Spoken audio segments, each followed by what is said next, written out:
اعوذ باللہ من الشیطان اللعین الرجیم بسم اللہ الرحمن الرحیم الحمد للہ رب العالمین الصلاۃ والسلام علی اشرف الاولین والآخرین سید الانبیاء والمرسلین وخاتم النبیین وآلہ طیبین الطاہرین المعصومین المظلومین اما بعد قال اللہ تبارک و تعالی فی کتاب المجید و فرقان الحمید و قولہ الحق بسم اللہ الرحمن الرحیم اہدنا الصراط المستقیم صراط الذین انعمت علیہم صلوات اللہ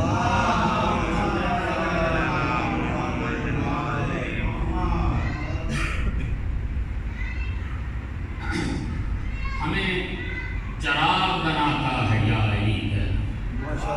میرا موضوع تو آپ حضرات کو یاد ہوگا ہمیں چراغ بناتا ہے یا علی کہنا اور خدا کی یاد دلاتا ہے یا علی کہنا ہمیں چراغ بناتا ہے یا علی کہنا اور خدا کی یاد دلاتا ہے یا علی کہنا سوال یہ ہے کہ تیرا کیا بنے گا مشکل میں سوال یہ ہے کہ تیرا کیا بنے گا مشکل میں ہمیں تو چھوڑ ہمیں آتا ہے یا علی کہنا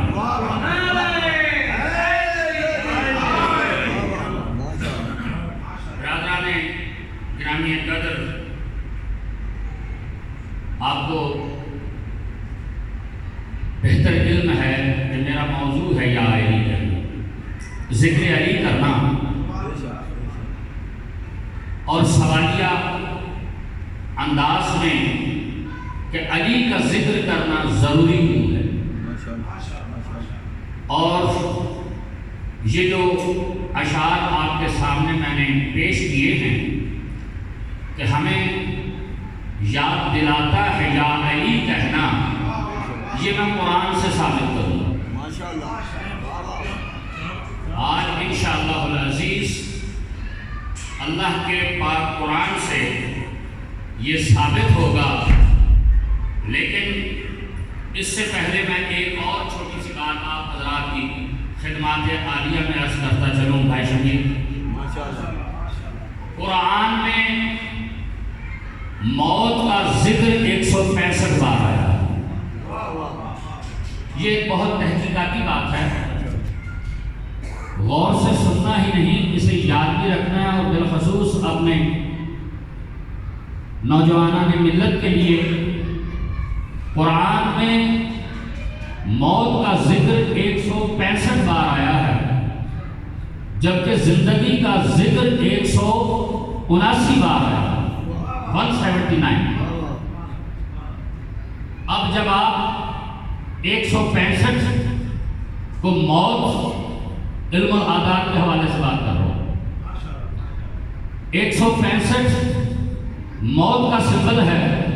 اس میں 14 جمع کر دیں تو 179 بن جاتا ہے اور وہ زندگی بن جاتی ہے 14 کا طرز عمل اور 14 کی پیروی ان کی محبت گویا انسان کو موت سے زندگی کی طرف لے آتی ہے یہی وجہ تھی کہ سرکار دو عالم صلی اللہ علیہ وسلم نے ارشاد فرمایا تھا وَمِن مَاتَ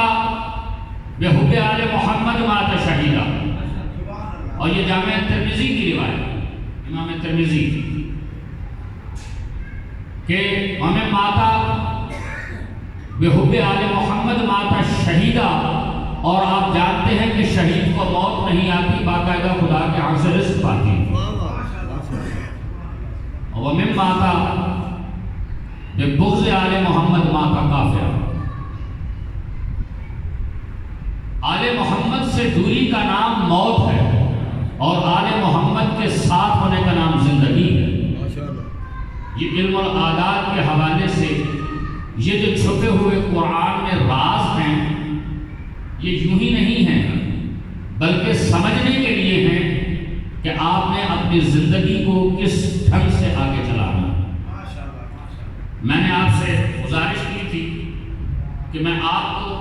قرآن سے یہ ثابت کرتا ہوں۔ ایک مرتبہ سوال پڑھیے۔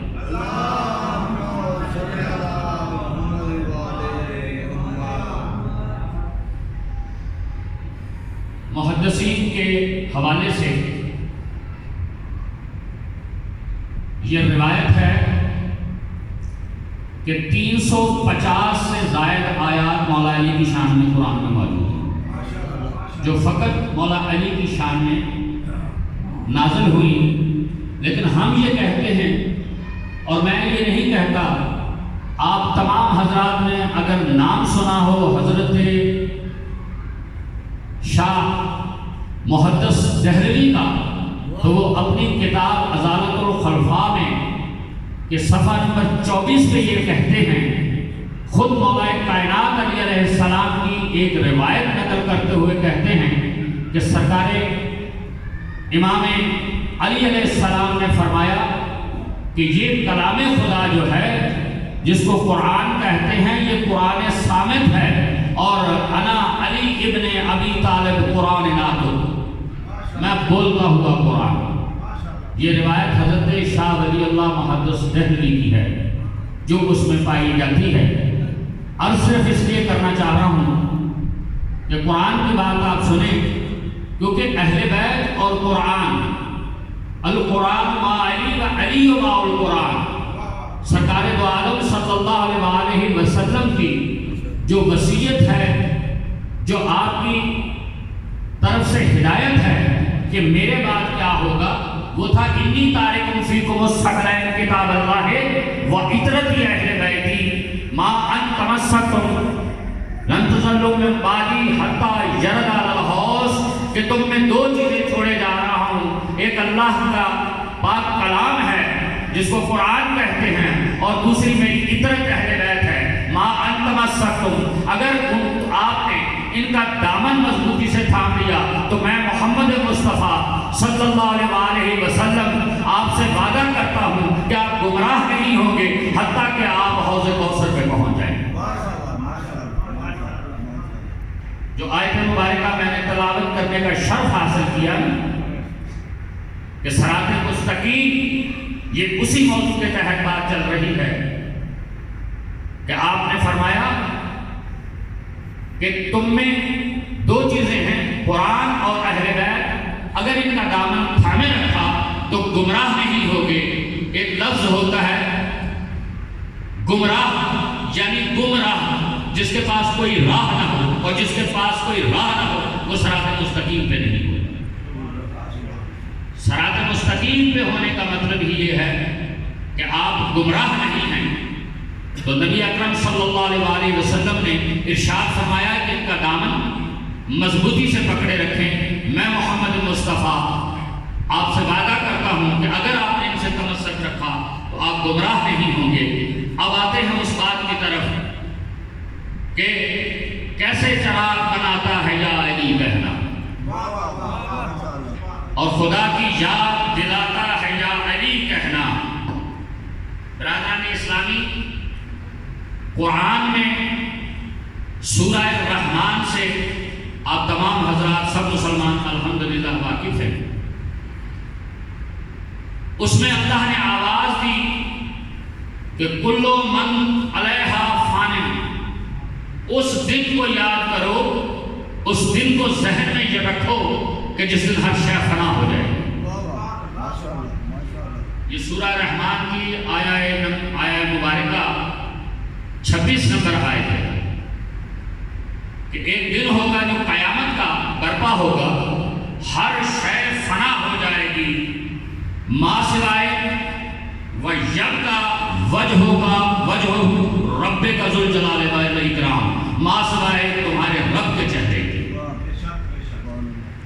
ایک نعرہ سنائیں.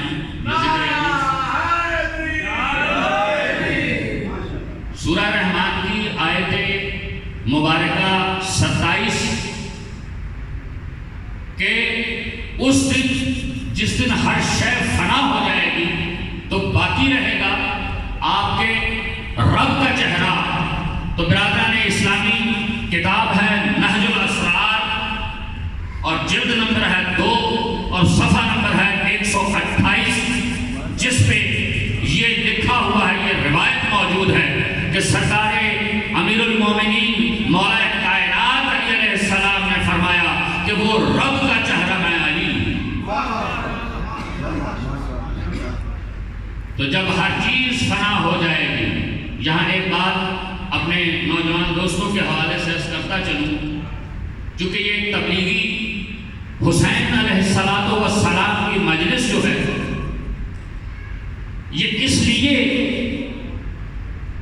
دین کی سب سے بڑی عبادت ہے.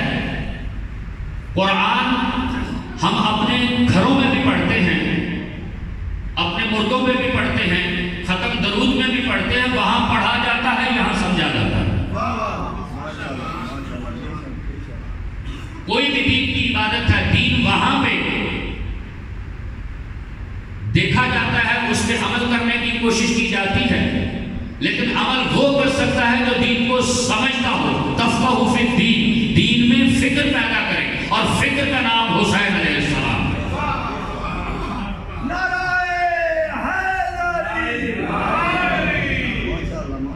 تو میں یہ عرض کر رہا تھا آپ حضرات کی خدمات عالیہ میں کہ جب ہر چیز فنا ہو جائے گی تو باقی رہے گا تمہارے رب کا چہرہ. تو برادران اسلامی ایک بات کی وضاحت کرتا چلوں, اللہ وہ ذات ہے کہ جس ذات کا کوئی وجود نہیں, اگر وجود کو تسلیم کر لیا جائے تو انسان دائرہ اسلام سے خارج ہو جاتا ہے. اللہ وہ ہے جو وجود سے پاک ہے, اور اللہ کے کلام میں کہ باقی رہ جائے گا آپ کے رب کا چہرہ. تو پوچھا جائے معصومین سے کہ مولا یہ فرمائیے کہ یہاں اللہ کے چہرے سے مراد کیا ہے, تو مولا کائنات علی علیہ السلام نے ارشاد فرمایا کہ وہ ہم اہل بیت رسول ہیں کہ جو اللہ کا چہرہ ہیں. نحنو وجہ اللہ ہے, ہم ہیں اللہ کے چہرے. کسی بھی ذات کی پہچان اس کے چہرے سے ہوا کرتی ہے. چہرہ پہچان کے لیے ہوا کرتا ہے, اور وہ ذات کے جس کا وجود ہی نہ ہو اس کی پہچان کیسے ہوگی. یہی وجہ ہے کہ ہم یہ کہتے ہیں کہ اگر اہل بیت کی معرفت آپ کو حاصل ہو جائے تو آپ کو پتہ چلے گا کہ مالک حقیقی کس مقام کا نام, کس ذات کا نام.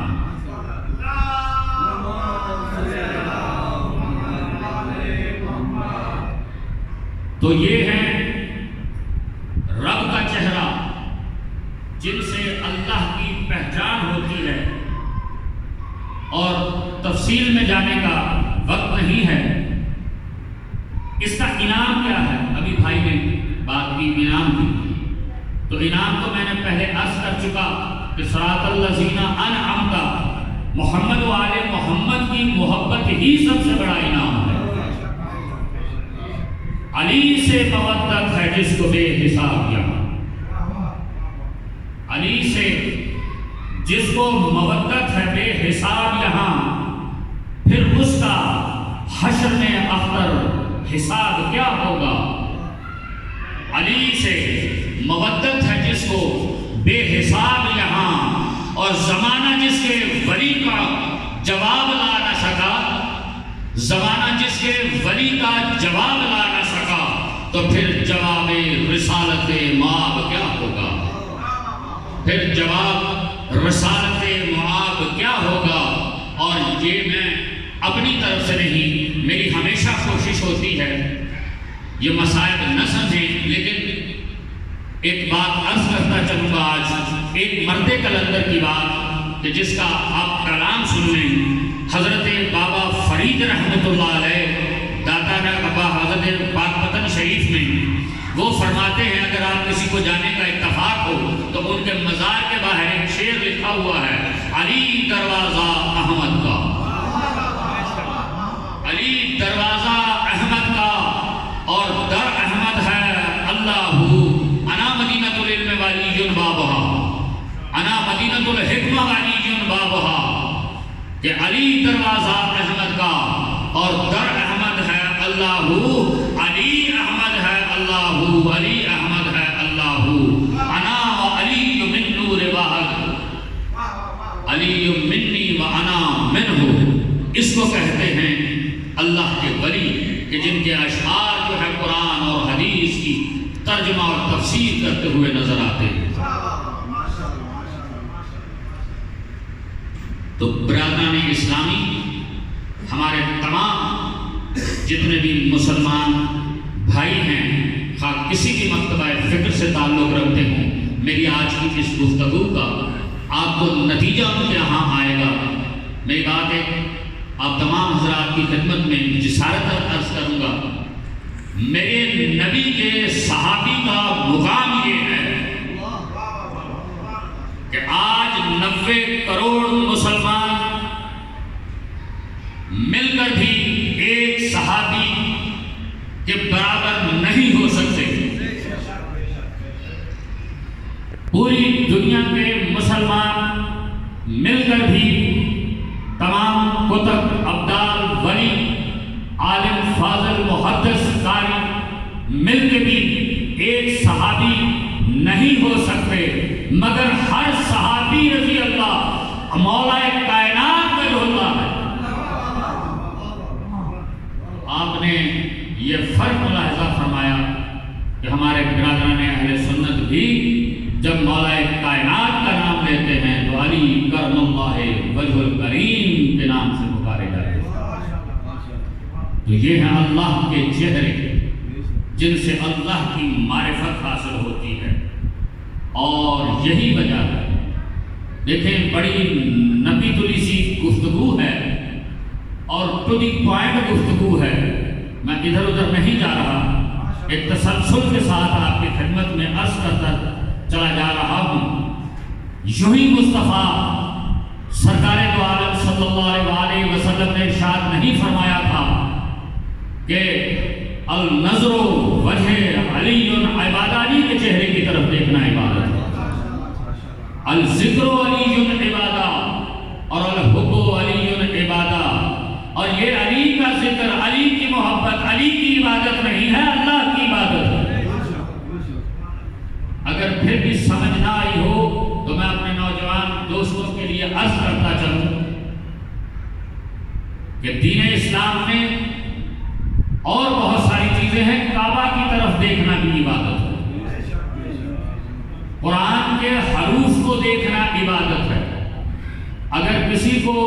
قرآن پڑھتا ہوا نظر نہیں آتا تو اتنا کریم ہے میرا مالک اور اتنا رحیم ہے ہمارا نبی کہ فرمایا کہ اگر قرآن کو کھول کے اس کے الفاظ کی طرف دیکھتے ہوئے انگلی سے ان آیات کو دیکھتے ہوئے رہو گے تو بھی تمہیں قرآن پڑھے جانے کا ثواب ہوگا۔ تو گویا قرآن کو دیکھنا بھی عبادت ہے۔ والدین کے چہرے کی طرف محبت اور عقیدت اور ادب کے ساتھ دیکھنا، احترام کے ساتھ دیکھنا، پیار سے دیکھنا، یہ بھی عبادت ہے۔ لیکن کسی کی عبادت کو اللہ کی عبادت یعنی چہرے کے حوالے سے کہ کسی کے چہرے کو دیکھ کے اللہ کی عبادت ہونا، یہ محمد و آل محمد کا خاصہ ہے۔ تو اے علی، آپ کے چہرے کو دیکھنا عبادت ہے، اور یاد رکھیں کہ جس کو دیکھنا عبادت ہو اس کے مقابلے میں جو بھی آئے گا وہ مارا جائے گا۔ آپ تمام حضرات اور بالخصوص جو تاریخ کے طالب علم ہیں وہ جانتے ہیں کہ ابرہا نے کوشش کی تھی خانہ کعبہ کو مسمار کرنے کی، معاذ اللہ، اور اس کا انجام کیا ہوا تھا اور کیسے مروایا اللہ۔ تو یاد رکھیں کہ جس کو دیکھنا عبادت ہو، جب اس کی طرف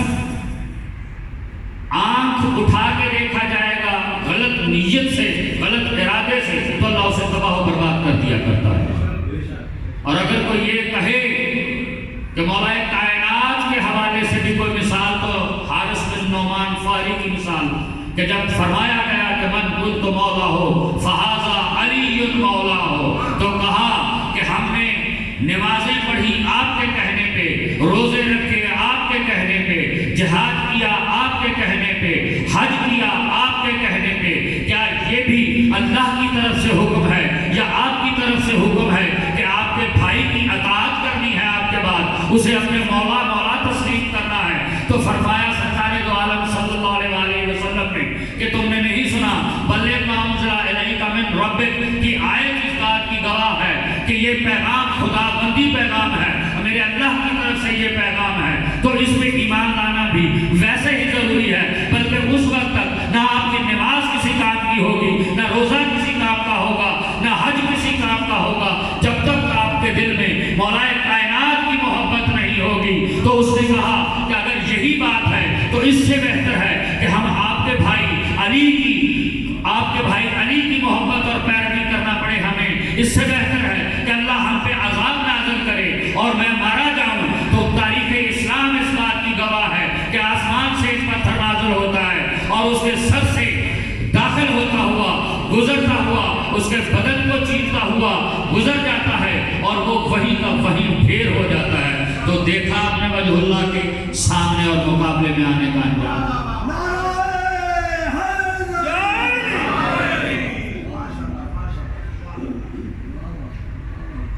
میرے عزیزان محترم